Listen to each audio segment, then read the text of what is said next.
Hello friend, welcome to my channel Chetan Edu Center. Myself, Professor Chetan B. Bamrulia, working as Assistant Professor in Dr. Subhash Technical Campus, Junagadh. Today we will discuss 8085 bus organization. આજે આપણે બસ ઓર્ગેનાઇઝેશનની વાત કરવાના છીએ. Last વિડીયોની અંદર આપણે architecture એટલે કે 8085 માઇક્રોપ્રોસેસરનું આર્કિટેક્ચર એના વિશે આપણે વાત કરી હતી. તો જે મિત્રોએ હજી પણ મારો લાસ્ટ વિડીયો એટલે કે વિડીયો નંબર 5 8085 આર્કિટેક્ચર જોવાનું બાકી છે તો એક વખત એ વિડીયો અચૂક જોજો, જેથી કરીને આજના લેક્ચરની અંદર સૌથી વધારે મજા આવે. તો આર્કિટેક્ચરમાં ઘણી બધી વાત એવી હતી કે જે આપણે ડિસ્કસ કરી હતી કે તેમાં આવેલા બ્લોક આપણે આજે થોડા ઘણા અંશે આપણે એનો યુઝ કરવાના છીએ. તો એ વિડીયોની લિંક પણ મેં નીચે ડિસ્ક્રિપ્શનમાં લખેલી છે, તો એના પર ક્લિક કરી અને વિડીયો નંબર 5 એ એક વખત જોઈ લેવા વિનંતી.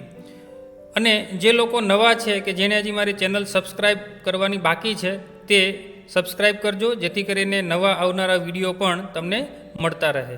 તો આપણે આજનો લેક્ચર ચાલુ કરીએ છીએ કે જેમાં આપણે બસ ઓર્ગેનાઇઝેશન એટલે કે અલગ અલગ પ્રકારની માઇક્રોપ્રોસેસરની બસ વિશેની આપણે વાત કરવાના છીએ અને કેટલા બીટની છે અને શાના માટે યુઝ થાય છે તે પણ આપણે જોવાના છીએ. So let's play with microprocessor. It has the following configuration. આપણે જો 8085 માઇક્રોપ્રોસેસરની વાત કરતા હોય તો અહીંયા આપેલા કન્ફિગરેશન એ 8085 માઇક્રોપ્રોસેસર માટે ખૂબ જ અગત્યના છે. અને લાસ્ટ વિડીયોમાં આપણે વાત કરી હતી એ રીતે 8085 માઇક્રોપ્રોસેસર 8 બીટનો છે, એટલે કે 8 બીટ માઇક્રોપ્રોસેસર છે. એ તમને ખબર છે, જો હું એવો ક્વેશ્ચન પૂછું કે આપણે કઈ રીતે નક્કી કરી શકીએ કે 8085 એ 8 બીટનું માઇક્રોપ્રોસેસર છે, તો તમારી પાસે અત્યારે આન્સર રેડી હશે, કારણ કે 8 બીટ ડેટા બસ એમાં આવેલી હોવાથી આપણે એવું કહી શકાય કે 8085 માઇક્રોપ્રોસેસર એ 8 બીટનું છે. બીજી વસ્તુ કે 16 બીટ એડ્રેસ બસ એમાં આવેલી હોય છે, એની પણ આપણે વાત કરવાના છીએ. અને કંટ્રોલ બસ એટલે કે ટાઈમિંગ એન્ડ કંટ્રોલ યુનિટ જે છે એની સાથે કનેક્ટિવિટી ધરાવતું કનેક્ટિવિટી માટેની જે લાઇન આપેલી છે એને કંટ્રોલ બસ તરીકે ઓળખવામાં આવે. અને ટાઈમિંગ એન્ડ કંટ્રોલ એ બધા બ્લોકને પૂરું પાડે કે જેમાં ALE પલ્સ આવશે, ક્લોક પલ્સ આવશે અથવા તો રીસેટ પિન આવશે. એ બધી જ જે પિન છે એ કંટ્રોલ બસ સાથે કનેક્ટેડ હશે. અને જ્યારે આપણે કોઈ ઇન્ટરફેસિંગની વાત કરતા હશું, બહારથી કોઈ ડિવાઇસ લગાવવાની વાત આવશે, એ વખતે કંટ્રોલ બસનું કામ ખૂબ જ અગત્યનું હોય છે.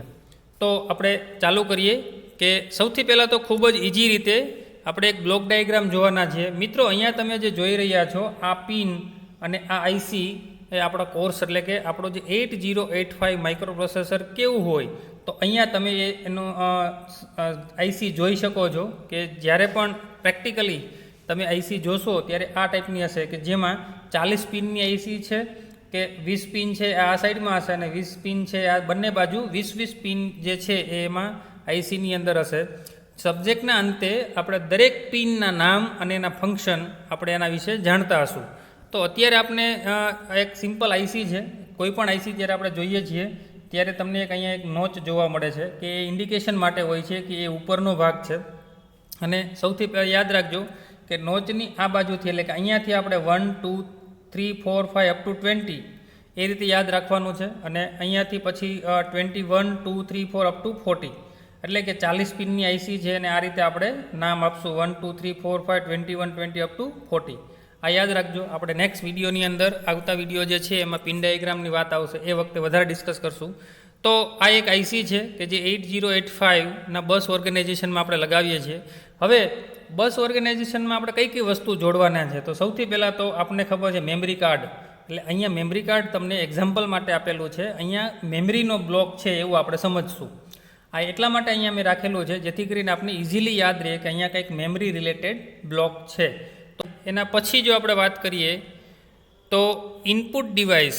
મિત્રો, આપને ખબર છે કે કયા કયા ઇનપુટ ડિવાઇસ છે કે જેનો આપણે કોમ્પ્યુટરમાં યુઝ કરીએ છીએ. તો અત્યારે જનરલી આપણે જ્યારે મોબાઈલ વાપરતા હોઈએ છીએ અથવા તો કોમ્પ્યુટર અથવા તો લેપટોપ જ્યારે વાપરતા હોઈએ છીએ તો આટલા જે ડિવાઇસ છે કે જેને આપણે ઇનપુટ ડિવાઇસ કહી શકાય.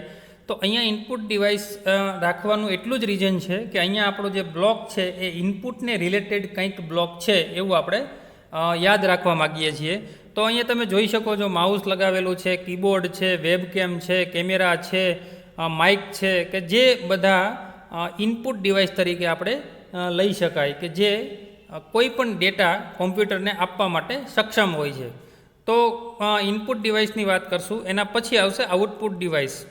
એ એવા ડિવાઇસ છે કે જે માઇક્રોપ્રોસેસર અથવા તો કોમ્પ્યુટરમાં આવેલી વેલ્યુને કંઈક શો ઓફ અથવા તો ડિસ્પ્લે કરવાનું કામ કરે છે, કે જે માહિતી આપણા સુધી પહોંચાડે છે, કે જેને આપણે આઉટપુટ ડિવાઇસ કહી શકાય, કે જેમાં સ્પીકર આવી શકે, પ્રોજેક્ટર હશે, મોનિટર સ્ક્રીન હશે, પ્રિન્ટર હોઈ શકે, ફેક્સ મશીન હોઈ શકે. તો આ બધા જે છે એ આઉટપુટ ડિવાઇસ છે. અને મિત્રો અહીંયા જે હું દોરેલા છે આ જે ડિવાઇસ છે એટલે કે આઉટસાઇડ ધ વર્લ્ડ. આપણે અત્યારે મોબાઈલ વાપરતા હોઈએ કે કોઈ પણ લેપટોપ કે જે નેટવર્કની સાથે કનેક્ટેડ હશે અથવા તો એવા કોઈ ડિજિટલ ડિવાઇસ હશે કે જેની સાથે કોઈ ડેટાની આપ-લે થઈ શકે એવા ડેટા છે. એટલે કે આપણે અહીંયા સિમ્પલી યાદ રાખવા માટે કે આ જે કહેવાય ને કે જે આઉટસાઇડ ધ વર્લ્ડ એટલે કે આઉટસાઇડ ધ કોમ્પ્યુટરની બહારની દુનિયા છે કે જેને આપણે ઇન્ટરફેસ કરવા માગીએ છીએ.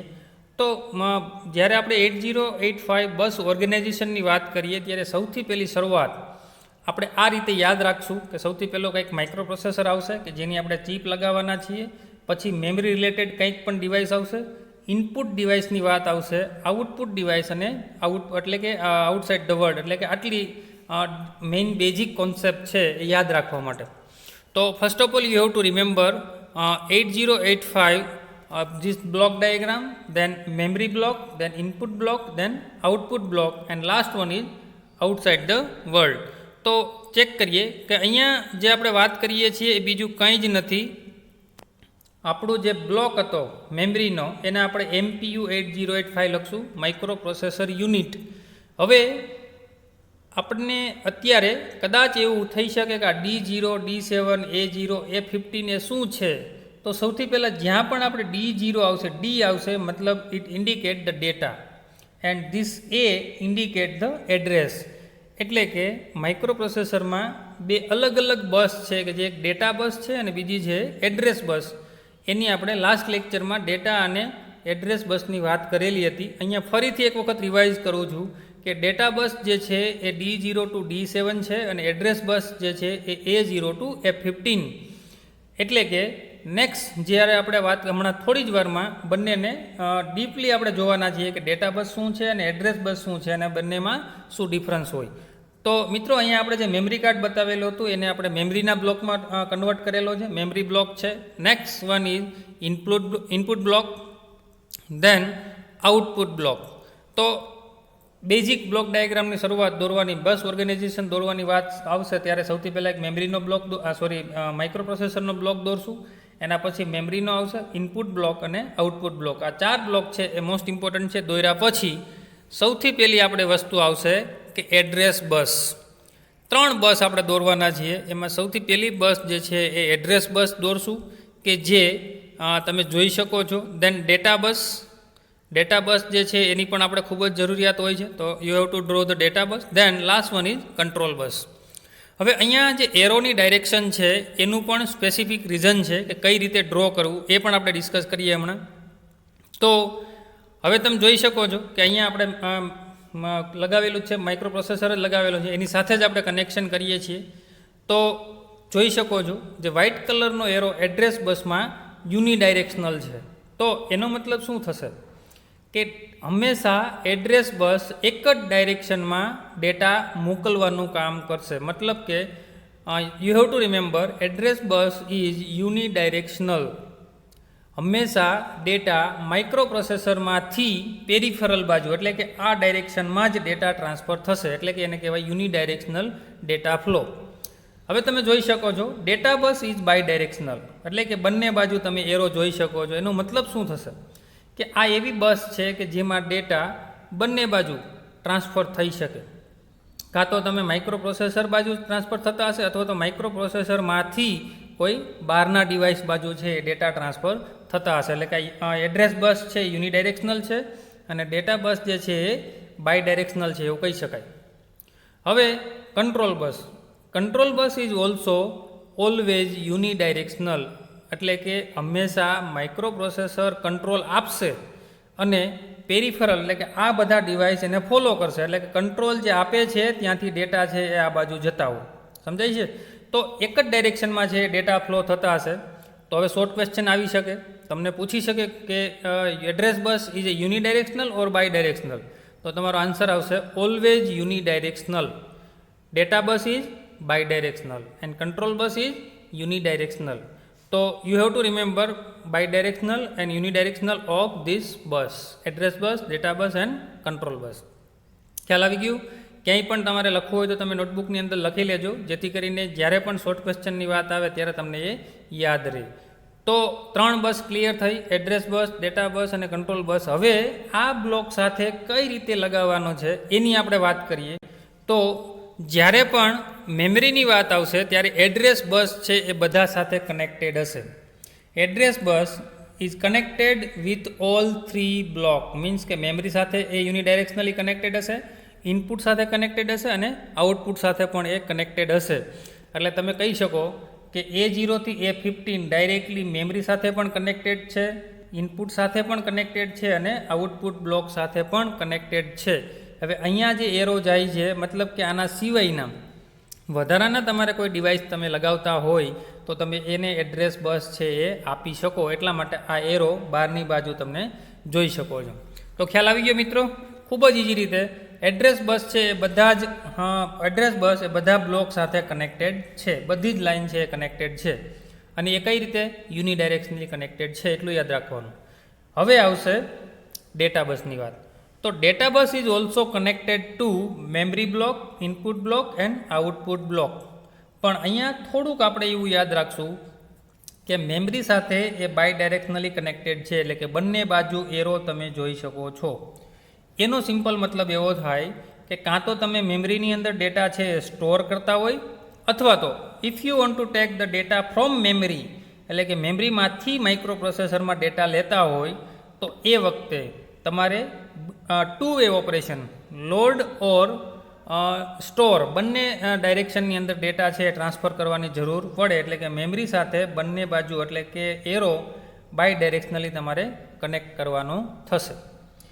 હવે ઇનપુટમાં, તો input is use to give the data to the micro processor, only give. તમે જોઈ શકો છો કે આપણને પણ ખ્યાલ છે કે ઇનપુટનું કામ શું? માઇક્રો પ્રોસેસરને ડેટા આપવાનું. એ ક્યારેય માઇક્રો પ્રોસેસર પાસેથી ડેટા લેતું નથી. સપોઝ સિમ્પલી આપણે વાત કરીએ કે કોમ્પ્યુટરનું કીબોર્ડનું કામ શું? આપણે કોઈ કી પ્રેસ કરશું એટલે એ શું કરશે? સીપીયુને ડેટા આપશે. ક્યારેય એવું બનશે કે સીપીયુ કીબોર્ડને ડેટા આપશે? એવું ક્યારેય બનતું નથી. એટલે કે અહીંયા યુનિડાયરેક્શનલી ડેટા ફ્લો થતો હશે અને ઇનપુટમાંથી ડેટા માઇક્રો પ્રોસેસરને મળતા હશે, આવું આપણે કહી શકાય. ક્લિયર? હવે જો આપણે વાત કરીએ આઉટપુટ ડિવાઇસ, તો આઉટપુટ ડિવાઇસનું કામ શું? કે જ્યારે પણ માઇક્રો પ્રોસેસર ડેટા મોકલશે અને આપણને ડેટા જ્યારે આપશે ત્યારે આઉટપુટ ડિવાઇસ ઉપર આવશે, એવું કહી શકાય. તો હંમેશા યાદ રાખો કે માઇક્રો પ્રોસેસર જે છે એ connected with output using unidirectional arrow. તમે અહીં જોઈ શકો છો એક જ ડાયરેક્શનમાં એરો છે, એટલે કે ડેટા હંમેશા એ શો ડિસ્પ્લે કરવાનું કામ કરશે આઉટપુટ. તો આ યાદ રાખજો, અહીંયા થોડોક ડિફરન્સ છે કે ડેટા બસ હોવા છતાં યુનિડાયરેક્શનલી કનેક્ટેડ છે. તો અહીંયા જોઈ શકો છો કે બંને બાજુ ડેટા છે એ આપલે થાય છે, પણ એક જ ડાયરેક્શનમાં છે એવું કહી શકાય. અહીંયાથી ડેટા છે હવે અહીંયા ઘણાને એવો ક્વેશ્ચન થાય કે આપણી સ્ક્રીન છે એ આઉટપુટ ડિવાઇસ છે, પણ ટચ સ્ક્રીન હોય તો ટચ સ્ક્રીન જે છે એ ઇનપુટ આઉટપુટ બંનેનું કામ કરે છે, મતલબ કે અહીંયા બાય ડાયરેક્શનલ એરો છે એ દોરી શકાય. પણ અત્યારે 8085માં આપણે યુનિડાયરેક્શનલ એરો એટલા માટે કે એ જૂનું વર્ઝન છે, ત્યારે ટચ સ્ક્રીન તો હતું નહીં, એટલા માટે માત્ર ને માત્ર અહીંયા આપણે ઇનપુટ ડિવાઇસને એક જ બાજુ એરો બતાવશું. ક્લિયર? અહીંયા પણ બીજું એક આ રીતના ડાયરેક્શનમાં આપેલું છે. વધારાની કોઈ ડેટા તમારે જરૂર આપવા હોય બીજા કોઈ ડિવાઇસને તમે આપી શકો. પછી આવે કંટ્રોલ બસ. તો મિત્રો કંટ્રોલ બસ પણ યુનિડાયરેક્શનલ છે, જે આપણે આગળ જોયું એમ. તો એ કઈ રીતે કનેક્ટેડ હશે? તો સિમ્પલી એ એડ્રેસ બસની જેમ બધા જ બ્લોક સાથે કંટ્રોલ બસ છે એ જોડાયેલું હશે. જો અહીંયા તમે જોઈ શકો છો મરૂન કલરનો એરો તમે જોઈ શકો છો કે જે બધા જ બ્લોક સાથે ડાયરેક્ટલી કનેક્ટેડ છે અને એ કંટ્રોલ એટલે કે જ્યારે મેમરી ઓપરેશન કોઈ થતું હોય ત્યારે કંટ્રોલ સિગ્નલની જરૂર પડે. કેવા કંટ્રોલ સિગ્નલ? કે રીડ બાર હોય, રાઇટ બાર હોય, IO/M બાર હોય. આ બધા જે અત્યારે જે હું બોલ્યો છું એ બધા જ આપણે પિન ડાયાગ્રામની અંદર ડિસ્કસ કરવાના છીએ. બરાબર. રીડ બાર અને રાઇટ બાર ખૂબ જ અગત્યના બે કંટ્રોલ સિગ્નલ છે કે જેની જરૂર પડવાની છે, જે કંટ્રોલ બસ સાથે ડાયરેક્ટલી કનેક્ટેડ છે. તો આના સિવાયના બીજા બ્લોક કોઈ તમારે લગાવવા હોય તો એ વખતે આ એરો ખૂબ જ અગત્યનો છે અને એ આપણે લગાવી શકીએ. તો ખ્યાલ આવી ગયો મિત્રો. 3 બ્લોક આપણે યાદ રાખશું: મેમરી, ઇનપુટ અને આઉટપુટ. એની સાથે આખો જે બ્લોક છે આ રીતે જોડાયેલો છે. હવે આની વાત આવશે કે જે બહારની દુનિયા છે, કોમ્પ્યુટરના બહારની દુનિયા, એને આપણે કઈ રીતે લગાવશું. તો એના માટે રિયલ વર્લ્ડ સાથે તમારે બે ઇમ્પોર્ટન્સ બ્લોક છે એ ખૂબ જ અગત્યના છે. સૌથી પહેલો બ્લોક છે ઇનપુટ. તો અહીંયા તમે જોઈ શકો છો કે બહારથી આપણે કોઈ ડેટા આપીએ છીએ એ ડાયરેક્ટલી ઇનપુટ બ્લોકને આપશું, અને માઇક્રો પ્રોસેસરમાંથી કોઈ ડેટા આવશે એ આઉટપુટ પોર્ટમાં થઈ અને આપણા સુધી પહોંચશે. એટલે અહીંયા તમે એરો જોઈ શકો છો. આ એરો અંદરની બાજુ છે, અહીંયા એરો છે બહારની બાજુ છે, કે જે if you want to connect the microprocessor with real world then input and output block is most important. એના માટે એ ખૂબ જ જરૂરી છે, કારણ કે એ બ્લોક સિવાય આપણે બહારની દુનિયામાં કોઈ ડેટા મોકલી શકતા નથી અથવા તો લઈ શકતા નથી. બહારની દુનિયા એટલે બીજું કંઈ નહીં, અહીંયા તમે કોઈ ડિવાઇસ લગાવેલું છે. સપોઝ ડિવાઇસમાં તમારે ડેટાની આપ લે કરવી છે તો તમારે ઇનપુટ બ્લોક અને આઉટપુટ બ્લોક બંનેની ખૂબ જ જરૂર પડશે.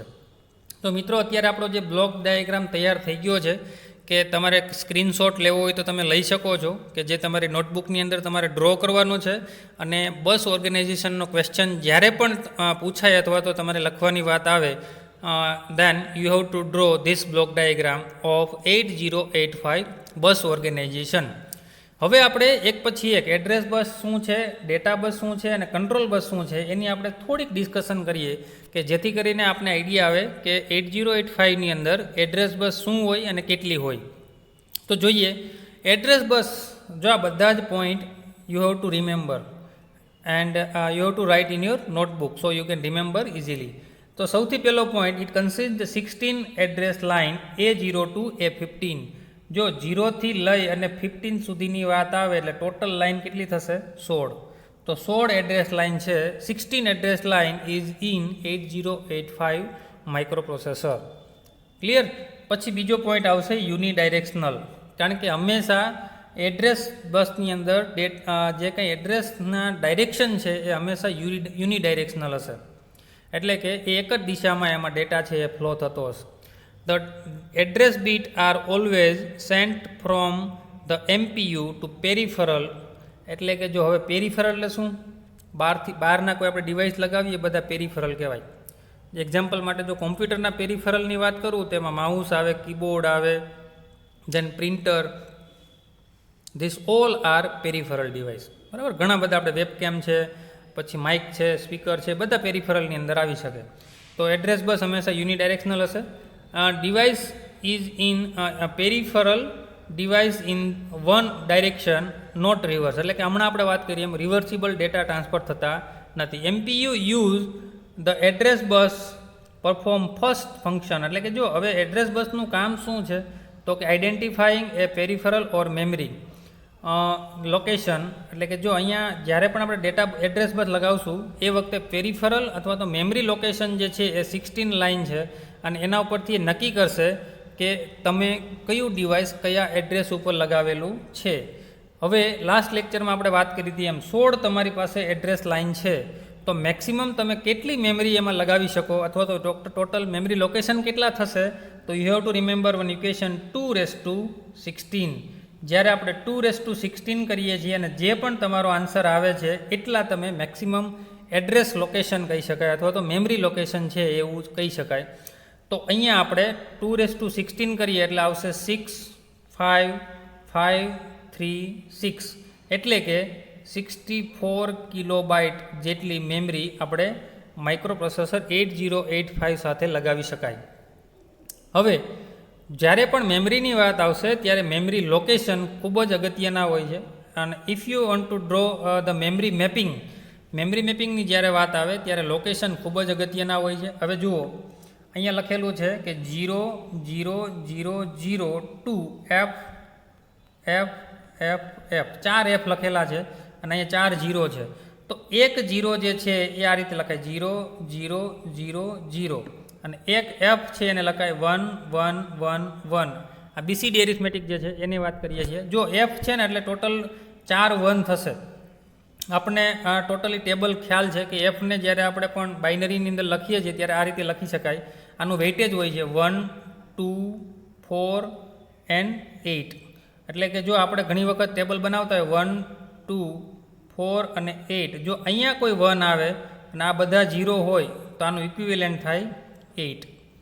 પછી સપોઝ કે અહીંયા પણ 0 છે, 1 છે અને અહીંયા પણ 1 છે, તો 8 ને 4 12. તો જ્યારે આપણે 12 હેક્સાડેસિમલમાં લખશું ત્યારે ABCD એની ભાષામાં આવશે. એ પણ આપણે ડિસ્કસ કરશું. અને જો અહીંયા 1 આવે, અહીંયા 1 આવે તો ટોટલ તમે એડિશન કરશો 8 + 4 + 2 + 1 ટોટલ થશે 15. બરાબર. 8 ને 4 12, 13 14 અને 15 એટલે કે ટોટલ 15 થશે. અને 15 ઇઝ નથિંગ બટ એફ. તો આ રીતે યાદ રાખવાનું છે. તો અહીંયા 0 0 થી FF છે એનો મતલબ થશે કે 16 0 અને 16 1 ત્યાં સુધી મેક્સિમમ મેમરી છે એ જઈ શકે. પણ હેક્સાડેસિમલમાં જો આપણે લખતા હોય તો 1 2 3 4 આવા 16 1 લખવાની જરૂર નથી. આપણે એને શું લખી શકાય, આ એફ છે, અહીંયા પણ એફ છે, તો ટોટલ 4 એફ લખીએ એટલે કે 16 1 એક સાથે લખેલા છે એવું આપણે કહી શકીએ. ખ્યાલ આવી ગયો. તો સૌથી પહેલું લોકેશન શું આવશે, 0 0 0. એટલે કે આવા 4 0 લખશો એનો મતલબ 1 0 ના 4 0 એટલે કે 16 0 થશે. પછી એવી જ રીતે એફ એફ એફ એફ એટલે કે ટોટલ 16 વખત 1 1 1 1 1 1 1 1 એવી આ 16 1 થશે. ત્યારે તમારું લાસ્ટ લોકેશન છે એ આવતું હશે એવું કહી શકાય. તો યાદ રાખજો કે 8085ની અંદર ટોટલ મેમરી મેપિંગ જે છે, ટોટલ લોકેશન જે છે એ 0002 F F F F hex છે. 4 વખત એફ તમારે યાદ રાખવાના થાય. When the 8085 want to access the peripheral or a memory location, it places the 16-bit address on the address bus and then send the appropriate control signal. હવે જ્યારે કોઈ data આપણે કોઈ જગ્યાએ મોકલવા જ્યારે માગતા હશું એ વખતે સૌથી પહેલું નક્કી થશે એડ્રેસ બસ ઉપર એડ્રેસ પ્લેસ થશે અને પછી ડેટા છે એ ટ્રાન્સફર થશે. સિમ્પલી એક એક્ઝામ્પલથી આપણે સમજીએ કે જ્યારે આપણે કોઈને ટપાલ લખીએ છીએ, લેટર લખીએ છીએ, તો લેટરમાં લખેલી જે વસ્તુ છે એ ડેટા હશે. કે આપણે કોઈ ઇન્ફોર્મેશન કોઈને આપવા માગતા હોય તો એ આપણો ડેટા કહેવાય. તો એના ઘર સુધી પહોંચાડવા માટે શું જરૂર છે, એડ્રેસ. જ્યાં સુધી કવર ઉપર કે લેટર ઉપર તમે એડ્રેસ નહીં લખો ત્યાં સુધી એ ઇન્ફોર્મેશન તેના ઘર સુધી પહોંચવાની નથી. તો અહીંયા પણ એવું જ છે કે જ્યાં સુધી 16 બીટનું એડ્રેસ નક્કી નહીં થાય ત્યાં સુધી ડેટા એપ્રોપ્રિએટ જગ્યાએ પહોંચવાના નથી. તો યાદ રાખજો એડ્રેસ બસ બરાબર કેટલા બીટની હોય છે, 16 બીટ. એટલે કે 16 એડ્રેસ લાઇન એમાં હોય છે. ક્લિયર. તો આપણે એડ્રેસ બસ જે છે એ ક્લિયર કર્યું છે. એના પછી નેક્સ્ટ જે આપણે વાત કરીએ છીએ એ છે ડેટા બસ. સમજો આપણે આની વાત કરીએ છીએ ડેટા બસ. તો ડેટા બસ કઈ રીતે, જો અહીંયા તમે D0 થી D7 લખેલું હતું એ યાદ રાખજો. તો D0 થી D7 એટલે કેટલા બીટ થશે total, it consist of 8 data line. એટલે કે D0 to D7 total number of 8 data line is available in 8085 microprocessor. Clear? Then you have to remember data bus is bidirectional mode. You can send or receive data using data bus. એટલે કે બંને ડાયરેક્શનની અંદર data transfer થઈ શકતા હોવાથી એને bidirectional mode છે એવું કહી શકાય. બરાબર. તો ડેટા બસ છે એ બાયડાયરેક્શન મોડમાં છે. Then you have to remember the data bits are sent from MPU to peripheral as well as peripheral to the MPU. એટલે કે હમણાં જ આપણે વાત કરી હતી એમ ડેટા છે એ માઇક્રોપ્રોસેસરમાંથી પેરિફરલ અને પેરિફરલમાંથી માઇક્રોપ્રોસેસર બંને ડાયરેક્શનમાં ડેટા ટ્રાન્સફર ડેટા બસ ઉપરથી થશે. Then the MPU use data bus to perform second function. એટલે કે બીજું શું ફંક્શન છે, transfer binary information, data and instruction. હવે જ્યારે પણ આપણે માઇક્રોપ્રોસેસરની અંદર પ્રોગ્રામ કરશું ત્યારે માઇક્રોપ્રોસેસરમાં ઇનબિલ્ટ કોઈ મેમરી હોતી નથી. આ ખાસ યાદ રાખજો. મેમરી હંમેશા આપણે બહારથી એને ઇન્ટરફેસ કરવી પડશે. તો બહારથી જ્યારે ઇન્ટરફેસ કરશું ત્યારે હંમેશા ડેટા અને ઇન્સ્ટ્રક્શન બંને ALU સુધી પહોંચાડવાનું કામ કોણ કરશે, ડેટા બસ. ખાસ યાદ રાખો, મેમરી માઇક્રોપ્રોસેસરની અંદર નથી, આપણે બહારથી એને ઇન્ટરફેસ કરવી પડે, બહારથી લગાવવી પડે છે. તો જ્યારે પ્રોગ્રામ રન કરવો હોય ત્યારે મેમરીની જરૂર પડશે, અને મેમરીની જરૂરિયાત જે છે એ પૂરી કોણ કરશે? Data bus. કારણ કે ડેટા બસ ઉપરથી જ ડેટા છે એ મેમરીમાંથી માઇક્રોપ્રોસેસર સુધી પહોંચવાના છે, અને ડેટા ત્યાં પાછા સ્ટોર કરવા હોય તો પણ ડેટા બસ થ્રુ જ એ સ્ટોર થવાના છે. એટલે ખાસ યાદ રાખજો કે એ ખૂબ જ અગત્યનું છે. હવે અહીંયા તમે જોઈ શકો છો ડેટા રેન્જ કેટલી હશે, તો કે અહીંયા ટોટલ આપણે 2⁸ આપણે એવું કહી શકાય. તો 2⁸ કરશો એટલે કે 256 થશે, 256. બરાબર. તો એને 256 ને જ્યારે એક્સમાં લખશું ત્યારે શું થશે? FF. એટલે કે 1 1 1 1 1 1 1 1. આવા 8 વખત જ્યારે 1 લખશો ત્યારે આ એક F અને આ બીજો F. બરાબર. તો અહીંયા તમે જોઈ શકો છો આ 4 ડેટા બસ છે, બીજી 4 ડેટા બસ છે, તો ટોટલ 8 ડેટા બસથી આપણે 00 થી FF સુધીની રેન્જ કવર કરી શકાય. ક્લિયર? તો data bus is only 8 bit and the maximum range of data bus is 00 to FF. બરાબર. 256 બાઇટ પણ તમે કહી શકો, અથવા તો 256 બીટ પણ કહી શકો. 00 થી FF આપણે હેક્સની અંદર યાદ રાખશું, જેથી કરીને ખૂબ જ ઇઝી રહેશે. એડ્રેસ બસની વાત કરીએ તો 0002 FFFF 4 વખત F આવશે, જ્યારે ડેટા બસની અંદર 2 વખત F આવશે. ક્લિયર? તો you have to remember this about data bus. Data બસ શું છે, કઈ રીતે વર્ક કરે છે, એ પણ તમારે યાદ રાખવાનું છે. તો ક્લિયર? આઈ થિંક તમને હવે ક્લિયર થયું હશે કે ડેટા બસ, આ એડ્રેસ બસનું આપણે ઓલરેડી જોઈ લીધું હતું. દેન ડેટા બસની આપણે વાત કરેલી છે. નેક્સ્ટ આપણે જે વાત કરવા જઈ રહ્યા છીએ એ છે કંટ્રોલ બસની. આપણે વાત કરીએ એ પહેલાં આપણે થોડુંક અહીંયા જોઈ લઈએ કે રિયલ વર્લ્ડ સાથે તમારે ઇનપુટ અને આઉટપુટ બ્લોક બંને કનેક્ટેડ છે. એનો મતલબ શું થશે કે તમે ડેટા માઇક્રોપ્રોસેસરને આપી શકશો જે મશીન લેંગ્વેજની અંદર હશે, અને તમને જે ડેટા માઇક્રોપ્રોસેસર આપશે એ પણ મશીન લેંગ્વેજમાં હશે. આપણે અહીંયા કંઈક એવું કન્વર્ઝન વાપરવું પડશે કે જેથી કરીને આપણે એ ડેટાને વોલ્ટેજ લાઇક જે સિગ્નલ મળતા હશે એને આપણે આપણી ભાષામાં, સપોઝ તમે સ્પીકર લગાવવા માગતા હોય તો you have two convert your electrical signal into voice audio signal. Clear? તો આપણે જે સમજી શકીએ એ લેંગ્વેજની અંદર કન્વર્ટ કરવા માટે અહીંયા કંઈક બ્લોક તમે લગાવતા હશો, જેથી કરીને ઇનપુટ અને આઉટપુટ બંને ડેટા આપણે સમજી શકાય. ક્લિયર? હવે આપણે જોઈએ કંટ્રોલ બસ. કંટ્રોલ બસની આપણે વાત કરીએ તો the comprise of various signal line that carry synchronization signal. હવે તમારા માટે કદાચ નવો વર્ડ હોઈ શકે, સિંક્રોનાઇઝેશન એટલે શું થાય? તો અહીંયા માઇક્રોપ્રોસેસરમાં એકથી વધારે બ્લોક આવેલા છે. So you have to synchronization, you have to required synchronize all which each other. એટલે કે જ્યારે ડેટા આપણે સેવ કરતા હોય અથવા તો રિટ્રાઈવ કરતા હોય ત્યારે એટ એ ટાઈમ એક જ પ્રોસેસ થવી જોઈએ. બધી પ્રોસેસ એક સાથે ન થાય એટલા માટે ટાઈમિંગ સિગ્નલની ખૂબ જ અગત્યતા છે, અને એ ટાઈમિંગ સિગ્નલ એટલા માટે આપવું પડે કે જ્યારે સિંક્રોનાઇઝેશનની વાત આવે. તો સિંક્રોનાઇઝેશનનું કામ કોનું છે? તો કે કંટ્રોલ બસ. એનું નામ જ છે control, because all the event will control by the control bus. કારણ કે અહીંયા માઇક્રોપ્રોસેસરમાંથી જે કંટ્રોલ સિગ્નલ જનરેટ થયું છે, કંટ્રોલ સિગ્નલને જનરેટ થયા પછી દરેક બ્લોક સુધી પહોંચાડવાનું કામ કોનું છે? કંટ્રોલ બસનું. બરાબર. The MPU use line to perform third function, provide timing or synchronization signal. Synchronization signal is nothing but control signal. હવે ઘણાને ક્વેશ્ચન એવો થતો હશે કે કંટ્રોલ સિગ્નલ ક્યાં ક્યાં હોઈ શકે? તો કંટ્રોલ સિગ્નલની જો આપણે વાત કરીએ તો આખો એક જ્યારે આપણે આર્કિટેક્ચરની વાત કરી હતી ત્યારે ટાઈમિંગ એન્ડ કંટ્રોલ બ્લોક આપણો જોયો હતો આખો. એ ટાઈમિંગ એન્ડ કંટ્રોલ બ્લોકની અંદર આપણે ક્રિસ્ટલ અથવા તો ટાઈમિંગ એટલે કે જે પલ્સ આપણે બહારથી આપતા હતા, સ્ક્વેર વેવ જ્યારે આપીએ છીએ એને જે કહેવાય કે ALE સિગ્નલ છે અથવા તો ક્રિસ્ટલ ઓસિલેટરનો આઉટપુટ જે મળતો હતો એ આપતા હતા, એ હોઈ શકે. રીડ બાર હોઈ શકે, એટલે કે રીડ ઓપરેશન જ્યારે કરતા હોય ડેટા રીડ કરવા માટે, ડેટા રાઇટ કરવા માટે. પછી મેમરી ઓપરેશન છે કે IO ઓપરેશન એને ડિફરન્ટ કરવા માટે IO/M બાર સિગ્નલ છે એ હોઈ શકે. તો આ બધા કંટ્રોલ સિગ્નલ છે એ કોઈ બસ એટલે કે એક સાથે જોડાયેલા નથી, એ સિંગલ લાઇન હોઈ શકે અથવા તો એકથી વધારે લાઇન એમાં હોઈ શકે કે જે હંમેશા યુનિડાયરેક્શનલ હોય.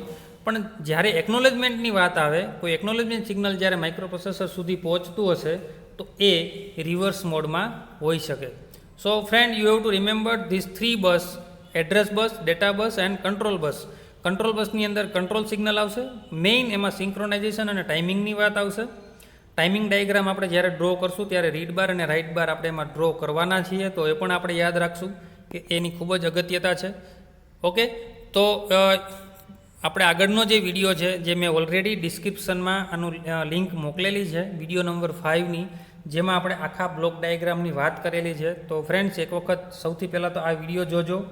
એમાં કંઈ પણ કન્ફ્યુઝન હોય તો મને એ તમે ક્વેશ્ચન પૂછી શકો છો, કોમેન્ટમાં લખી શકો છો, જેથી કરીને આપને ખ્યાલ આવે કે એમાં જે પણ ટૉપિક છે એ ફરીથી સમજાવવાની જરૂર પડે તો એના માટે પણ હું એક વિડીયો બનાવી શકું. તો અહીંયા આપણે જે વાત કરીએ છીએ, આગળનો વિડીયો જે હતો એમાં આપણે અલગ અલગ બ્લોક જોયા હતા. તો હમણાં જે હું ટાઈમિંગ એન્ડ કંટ્રોલની વાત કરતો હતો એ આ બ્લોક હતો, કે આ બ્લોકની અંદર આવતા દરેક જે પલ્સ છે, જે સિગ્નલ છે, એ ટાઈમિંગ એન્ડ કંટ્રોલ બસની અંદર આપણે આવરી લીધેલા હતા. અહીંયા પણ તમે જોઈ શકો છો જે ટોટલ ડેટા બસ છે, પછી એડ્રેસ બસ છે, એ પણ અલગ અલગ રીતે જોડાયેલી છે.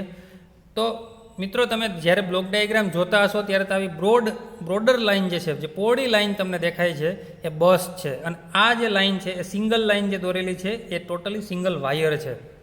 એટલે એનો કહેવાનો મતલબ કે અહીંયા ગ્રુપ ઓફ 8 બીટ અથવા તો ગ્રુપ ઓફ 16 બીટ ડેટા છે એક સાથે જતા હોય, એટલા માટે એને આપણે બસ તરીકે ઓળખીએ. ખ્યાલ છે ને? બસની ડેફિનેશન બધાને યાદ હશે. Group of wire date communicate all block in microprocessor or control it known as bus. કે જ્યારે એક કરતાં વધારે વાયર એક સાથે ભેગા થતા હોય અને એ ડેટા ટ્રાન્સફરનું જ્યારે કામ કરતા હોય અથવા તો ઇન્ડિકેશનનું કામ કરતા હોય તો એને આપણે બસ તરીકે ઓળખી શકીએ. તો એક વખત ખાસ બ્લોક ડાયાગ્રામ યાદ રાખવાનો છે, તમારે નોટબુકની અંદર ડ્રો કરજો. જ્યાં સુધી આર્કિટેક્ચરમાં ખ્યાલ ના આવે ત્યાં સુધી આગળના એક પણ વિડીયો ઉપર જવાનું નથી, જેથી કરીને આપણે આગળના બધા જ વિડીયોમાં ખૂબ જ મજા આવે. ઓકે, તો આર્કિટેક્ચર જોયા પછી જ બસ ઓર્ગેનાઇઝેશન છે એ જોવાનું છે. તો મિત્રો, અહીંયા સુધી આપણે વાત કરી 8085 માઇક્રો પ્રોસેસરનું બસ ઓર્ગેનાઇઝેશન હતું, કે જેમાં આપણે ખૂબ જ અગત્યની ઇન્ફોર્મેશન બસ વિશેની, એટલે કે ડેટા બસ, એડ્રેસ બસ અને કંટ્રોલ બસની મળી છે. તો અહીંયા સુધી આજનો વિડીયો આપણે રાખશું. નેક્સ્ટ વિડીયોમાં આપણે ફરીથી પાછા મળશું. ત્યાં સુધી જે લોકો નવા છે કે જેણે મારી ચેનલ હજી સબસ્ક્રાઈબ નથી કરી એ લોકો ખાસ સબસ્ક્રાઈબ કરજો. બેલ આઇકોન ઉપર ક્લિક કરજો, જેથી કરીને નવા વિડીયોનું નોટિફિકેશન તમને અચૂક ડાયરેક્ટલી મળતું રહેશે. છતાં હજી તમને કોઈ ક્વેશ્ચન હોય, ક્વેરી હોય તો મારો વોટ્સએપ નંબર તમારા જોડે હશે જ, તમે તેમાં ડાયરેક્ટ લખી શકો છો, અથવા તો chetanb@drsubhastech.edu.in આ મારું મેઇલ આઈડી છે, તમે તેમાં પણ મને લખી શકો છો, અથવા તો યુટ્યુબની અંદર કોમેન્ટ કરજો, જેથી કરીને એનો આન્સર હું આપી શકું. મિત્રો, જ્યારે તમે યુટ્યુબની અંદર કોમેન્ટ કરો છો ત્યારે મને થોડોક ટાઈમ આપજો, જેથી કરીને હું બધાનો આન્સર આપી શકું. એટલે કે કદાચ તમને હું પર્સનલી પણ વોટ્સએપની અંદર આન્સર આપી શકું, એટલા માટે પણ થોડોક ટાઈમની જરૂર પડશે, જેથી કરીને હું બધા જ વિડીયોમાં તમને વ્યવસ્થિત રીતે બધા જ બ્લોક સમજાવી શકું. મિત્રો, હજી આમાં કોઈ ચેન્જ કરવા જેવું લાગતું હોય યુટ્યુબમાં અથવા તો મારા વિડીયોમાં, તો તમે મને કોમેન્ટ કરજો, જેથી કરીને નેક્સ્ટ વિડીયોની અંદર આપણે એને ઇમ્પ્લિમેન્ટ કરી શકીએ. ઓકે, નેક્સ્ટ વિડીયોમાં ફરીથી મળશું. ત્યાં સુધી આવજો.